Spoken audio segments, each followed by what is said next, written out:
his connection to his viewers, his love for the Filipino culture, at syempre, yung smile na yan. Bilisan niyo naman, boys! Ano nangyayari? May hinahabol ba tayo? O may tinatakasan? May imi-meet. Sino? Si Grant! Ayun siya, oh. Oh my gosh! What's up, kabayan? Alam ko na-miss nyo na to. Today, we are going full Pinoy. We're gonna talk about something that is super iconic, super controversial, at syempre, super sarap. Ito ang balot! Balot! Balot! Balot!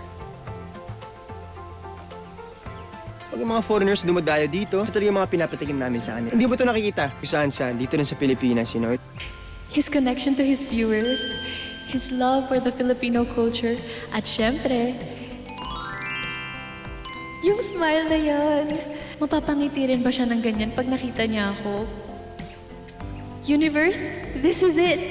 Magkakakilala na kami ng soulmate kong vlogger. Ba't di mo lapitan? Ay ka na sa kanya. Sige, sige. I think I'm